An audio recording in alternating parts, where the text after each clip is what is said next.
Welcome back to Audiobooks with H.G. Shuler. The Earth Chronicles Sci-Fi Thriller Series, Book 1, The Fifth Pinnacle, Chapter 20, Lexington. Dylan edged forward in his seat a little more because he couldn't tell if they believed what he was saying. The others weren't sure if they trusted what he was telling them. The four of them sat in the Hub Coffee House waiting for 10 o'clock to roll around, waiting for the meeting that would determine the world's future. Dylan had two hands raised to chest level, gesturing emphatically as he walked them through a visual of the encounter. How to respond to old Jack was crucial, and subsequently confronting Solomon and Danny. The plan sounded logical enough, but Carter and Jen couldn't help but wonder if they were being set up. The flight had gone smoothly from Myrtle Beach to Lexington, and nothing had happened in the time since. Carter shifts his eyes from Dylan to Jen, takes a deep, audible breath, then smiles in an effort to convince her and himself that they had already had plenty of time to sniff out a trick. He didn't know exactly what he was expecting to go wrong as he moved his vision from Jen back to Dylan, who was still gesturing. He sat quietly, feeling strange, more afraid of the trouble he might have than the trouble he already had, which currently was in the form of a CIA operative staring back at him. "So what do you think?" Dylan asked, glancing at Ansel, then at Jen, and back to Carter. "And we arrive at the museum hotel around 10:20. We enter their room no earlier than 10:30. I want their meeting to be well underway. That way we catch them totally off guard." He gets no response, only eyes roving, looking at each other. "Your enthusiasm is touching. I'll ask again, what do you think?" Carter shifts his body awkwardly in the chair, turning and twisting, but when he's finished, he's left sitting in the same position. "Seems doable. How long have you been working on this?" "I'm not sure. Long enough. Does it matter? We're all just a little antsy, that's all. But it's a good plan." He gives a fake smile, taps his fingers on the table. "Really, it's a good plan. I don't see how it could be any better." Lifting his phone, he checks the time, gives another fake smile, then slowly turns his head looking out the window. There is a street lamp flickering in the shadows of a cloudy, light rain. Behind him, several tables away, he hears faintly but clearly waves of voices from a small gathering of tourists fresh off a church bus. They're the sound of happiness. As they converse, their voices swell and fall like the off-and-on rush of an ocean tide. Briefly, he grins because their enjoyment is like a contagion softly infecting him. Approaching the coffee house from across the street, he recognizes a figure. Something about the gait, the posture, even the shape was all too familiar. He watches quietly as the person moves cleverly and determined like an animal after its prey. He leans closer to the window, touching it with his hand, breathing moisture onto the glass. Watching the person marching up the dark street, he can tell now that it's a woman. She passes under the flickering lamp, turns sharply at a street sign moving closer to the coffee house. As she nears it, her eyes raise slightly, then her head is all the way up, and she peers through the window at Carter, giving him confirmation that it's his Aunt Emma. She plants her hand on the doorknob, pushes it with purpose, and struts in without stopping until she's at his table. "You've been ditching me, and I want to know why." He shifts in his seat, raising up. Never mind. I'm tired of your lies and excuses. Just tell me where he is." "He's fine, really. I didn't ask if he was fine. I know, but it's... And stop doing that thing you like to do where you act like a child, like you're confused because you're not. Like you don't half understand because you do. Tell me where he is right now, or you're going to regret I ever caught up with you." "He's in Myrtle Beach." "Now we're getting somewhere." "Well, go on."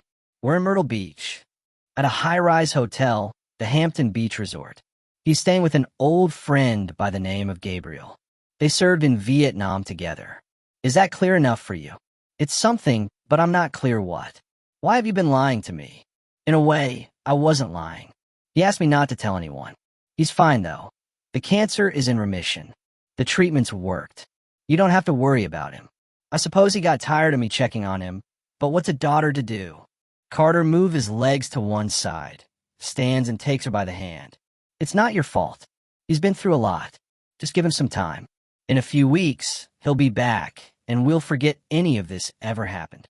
He leans forward, giving her a full-on hug, wrapping both arms around her with force. When he leans back, he is grinning, looking her square in the face. How do you stay so pretty? She lightly slaps his chest, then places her hand on the side of his face. You and me. There is always a rift between us. And Emma, you don't have to. I mean, now is probably not the time. She glances down at the table. These are your friends, aren't they? Well, yes. Good. Then I need to say this. There is always a rift between us because I was the only one who didn't spoil you. Maybe I was wrong, but I don't think so. I try to act like an underpin for you. I wanted you to feel life, not be cakewalked through it, to grow up a man, a strong one like your father. You were so gentle, so tender. They were making you weak, and as much as I tried, I couldn't do a thing about it. When you were in high school, and all the girls were chasing you. She hesitates, looking at Jen. At least this one doesn't hang all over you, and she matches you in looks. Anyway, you used to ask me my opinion a lot. Do you know why? Maybe I knew I needed to hear it. I told you. Do what you want to do. You're going to anyway. Do you remember? Yes, you said, but someday you're going to have to cut the cord and be a man. I didn't know you were listening. You never acted like it. I was listening, but I didn't know how to. You didn't know how to respond, or even how to act around me. You were essentially selfish and spoiled, and that was very stupid of you. But they made you that way. Maybe I should have been more understanding and not teased you so much. I thought I could toughen you up, or at least I thought I had to try. My sister's a beautiful, kind woman, but she did you no favors by babying you. I heard from her 2 days ago. Tried to get her to pay a visit, but she said she couldn't get away right now. Canada is a long way off. You need to get past her remarrying and call her. Do you think you can do that? I will soon. I promise. Your mother is the kind of person that needs to be married. I hope one day you'll understand that. Unless someone shares her room, she's going to be lonely, I mean really lonely, the kind that causes pain. I've never been like that myself, but it's not uncommon. I always thought you could get warmth and comfort from your surroundings if you really love them enough. Carter puts his hand over the top of hers. One day, if you ever fall in love, I'm going to remind you of that. I bet you were such the heartbreak growing up. Oh, I fended off my share of the boys, if that's what you mean, and still do from time to time. They're just a little older is all. I get all the love I need from popcorn and a movie. She kisses his hand, then leans in kissing his cheek. This is a new experience for us, talking like this. So, I'm going to leave my father's situation alone for now. I'll take your word for it that he's doing fine. You'll let me know when he's coming back home. As soon as I know, you'll know. You won't make me come looking for you again. I give my word to communicate better this time around. I'm not going to get into a discussion about your word, other than to say I hope it's improved substantially since we last talked. I'll leave you with your friends now, and thanks for hearing me out. To his surprise, Carter watched her closer as she left than he did when she came. He had been brought up a very different way than his aunt had wanted, and now he found himself sort of wishing she had got her way. He stared at her in fascination. Her walk was still more like a march as she shoved the coffee house door so that it opened. She almost forces one leg in front of the other as she struts over to the street corner. Underneath the flickering street lamp, she stops, waiting for the icon to flash go. When it does, she fades into a misty light rain, disappearing and reappearing behind several parked cars. Then she disappears for good between two buildings. She had asked all the right questions, and he had responded with all the right answers, although they were far away from the truth. Someone want to tell me what to do when she finds out I was lying. Because I gotta tell you, I'm not looking forward to facing her again. Jen reaches up, pulling at his arm. Sit back down. You did the only thing you could do. You know as well as any of us, she never would have believed the plain truth. Who would? Sooner or later, I'll have to come clean with her. She can get more out of a person in 10 minutes than most could in a lifetime. He sits down next to Jen. Before long, she'll have me pinned in a corner again. I just know it.